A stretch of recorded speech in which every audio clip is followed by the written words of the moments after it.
George and Carol were a loving couple living in a tiny, beautiful African village. They had 2 daughters and made their livelihood from farming. For many years, their farm provided enough for the family, and they lived a simple but fulfilling life. However, as time passed, the land became less fertile, and the farm ceased to be productive. George found himself struggling to provide for his wife and daughters, and the burden weighed heavily on him. One warm afternoon, after enjoying a delicious African meal prepared by his beautiful wife Carol, George lay under the shade of a tree, gently rubbing his belly in satisfaction. He smiled, recalling the African saying, "The way to a man's heart is through his stomach." Indeed, Carol knew the way to his heart, and he felt grateful for her love and care. As he lay there, his thoughts drifted to his family's growing struggles. He worried about their future and wondered how he could turn things around. He thought for a long time, his mind raced with possibilities. Then, suddenly, an idea struck him. But would Carol accept it?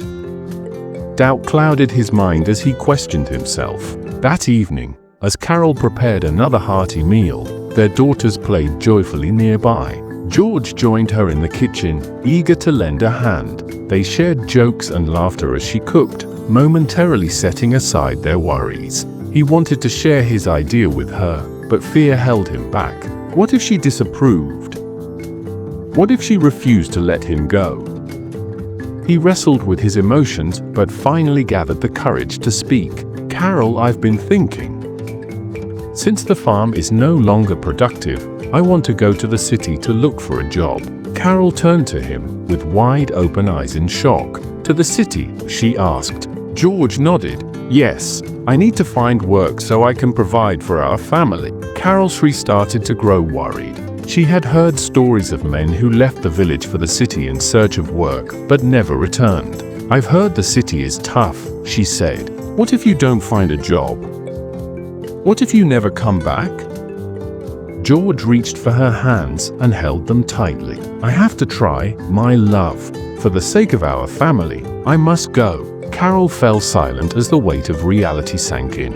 Tears rolled down from her eyes as she imagined life without George by her side. The thought of raising their daughters alone terrified her, but deep down, she knew there was no other choice. After a few moments, she wiped her tears and nodded in acceptance. "I understand," she said. She wrapped her arms around him, crying into his chest. George held her close, stroking her back reassuringly. "I will do my best for you and the girls," he promised. The next morning, Carol gathered the remaining food items in their home and took them to the local market. She sold whatever she could to raise enough money for George's journey. She bartered and negotiated, determined to support his mission. After a week of effort, they finally had enough for his transport to the city. The day of his departure arrived, and Carol's heart was heavy. She packed a small bag for George, ensuring he had food for the road and some money. Then they walked to the roadside holding hands to get a vehicle to the city. An old, rusty vehicle pulled up, and George climbed in. Tears streamed down Carol's face as she waved at him. "Don't forget why you're going to the city," she called out. "I won't, my love. I'll send money as soon as I can," said George. As the vehicle rumbled away, Carol watched until it disappeared down the dusty road. With a heavy heart, she turned to her daughters, wiping her tears. "Come, my loves," she said, gathering them in her arms. "We will be strong and wait for Papa." And so, George ventured into the unknown, carrying the weight of his family's hopes on his shoulders, while Carol remained behind, holding on to faith and love, and praying for his safe return. After several hours of travel, George arrived in the city, tired, hungry, and covered in dust. He wandered through the chaotic streets, searching for food. Little did he know that one of the idle street boys had been following him. Within seconds, his phone was snatched, and his wallet was stolen. Stranded in the city with no one he knew and no way to call for help, George spent the entire day walking through the crowded streets. As evening fell, he noticed a place where he could spend the night, under a bridge. He pulled out his small bundle of belongings, laid down, and used his bag as a pillow. However, the bridge happened to be a gathering place for gang members who smoked weed at night. Soon, they arrived and found a stranger sleeping in their usual spot. Without hesitation, they woke him with kicks and beat him mercilessly, grabbing his bag and chasing him away. It was the worst day of George's life. With nowhere to go in the middle of the night, he remembered Carol's words. Many had left for the city and never returned. He thought to himself, if this is how the city is, maybe they died. Desperate, he found a spot on the veranda of a closed shop and spent the night there. As the sun rose, George awoke feeling weak from hunger and filthy from the dust of the streets. He considered calling his wife, but his phone was gone. He thought about returning to the village, but he had no money for transport. Determined to find a way back, George walked to the taxi park, hoping to negotiate with a driver to take him home and allow him to pay later. As he made his way through the busy streets, he suddenly heard a familiar voice calling his name. George! He turned and saw Tommy, his old classmate from primary school.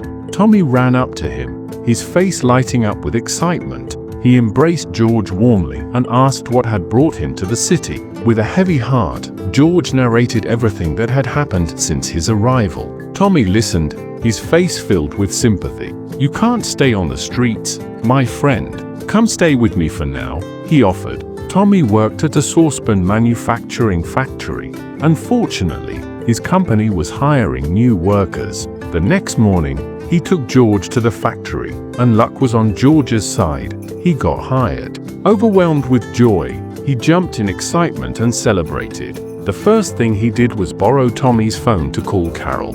When Carol answered, her voice was filled with worry. George! I've been sick with worry. What happened? Your phone was off, and I couldn't sleep all night thinking of what could have happened to you. George narrated his struggles, but ended with the good news. I got a job. Carol screamed with joy, tears streaming down her face. Really? You got a job? So fast? Now our family will be okay. George assured her, I will never let you down now that I have a job. Months passed, and George worked diligently at the factory, regularly sending money home to Carol and their daughters. Their lives improved, and hope returned to their home. However, one Monday morning at work, a beautiful woman with a chocolate complexion named Cynthia walked in. George couldn't help but stare at her with admiration. She was a new recruit, also working as a casual laborer. After work, George introduced himself, and before long, they became friends. Their bond grew stronger, and eventually, they started dating. As time passed, their love deepened, and George married Cynthia. Meanwhile, in the village, Carol had not received money from George for months. Life became increasingly difficult, and to make matters worse, he had completely cut off communication. Desperate for answers, she decided to visit him in the city. Upon arrival, she knocked on his door, only for a half-dressed woman, Cynthia, to appear. Shocked and heartbroken, Carol felt her world shatter. So, this is why you forgot your family, she cried, fury burning in her eyes. George was in love with Cynthia and showed no remorse. Devastated, Carol cursed him, declaring, you will struggle in life for betraying the woman who stood by you through everything. She vowed to raise their daughters alone and stormed out of the house, determined never to look back. Years passed, and George had 3 children with Cynthia, but Carol's words began to haunt him. No matter how hard he worked, life became increasingly difficult. He struggled with rent, food, and school fees. Cynthia, once madly in love with him, began to change. She started comparing him to other men who had achieved more in life. Her once loving words turned into insults, and George felt belittled. Regret crept into his heart as he thought of Carol, the woman who had once stood by his side through every hardship. After months of turmoil, George lost his job. At the same time, Cynthia secured a high-paying position. She became the breadwinner, and with her new role came arrogance. She began treating George badly, and eventually, she threw him out of the house. With nowhere to go, George returned to Tommy, the friend who had helped him before. However, Tommy had a family of his own, and space was limited. Though he couldn't accommodate George, he gave him one crucial piece of advice: go back to the village. Go to Carol. She is your only hope. But George hesitated. How can I? I hurt her so badly. She will never forgive me. As a good friend, Tommy decided to accompany George to the village to help him face Carol. They boarded a vehicle and made the long journey home. When they arrived, George saw Carol standing outside her house. Her face darkened when she saw him. Without hesitation, she grabbed a cutlass, ready to attack him. Tommy quickly stepped in, raising his hands. Carol, please. Listen to us first. Just hear us out. Carol hesitated, but after much pleading, agreed to sit down and listen. Tommy spoke on George's behalf, explaining his struggles and his deep regret. With tears streaming down his face, George fell to his knees. Please, Carol, he cried. Forgive me. I was blind, and I hurt you terribly. I promised to be a better man. Carol remained firm. I suffered while you enjoyed life with another woman. You abandoned me and your daughters. I cannot just forget that. At that moment, their two daughters, who had been silently listening, stepped forward. Mama, if you don't forgive Papa, we will leave home and never return. Carol's heart beating loudly. She looked at her daughters, then at George, who was still on his knees, tears soaking the ground.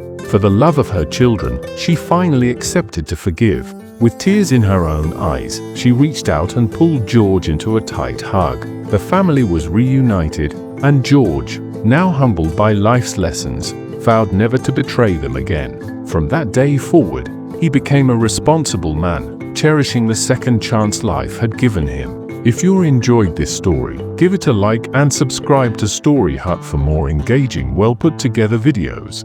Thanks for watching. See you in our next video.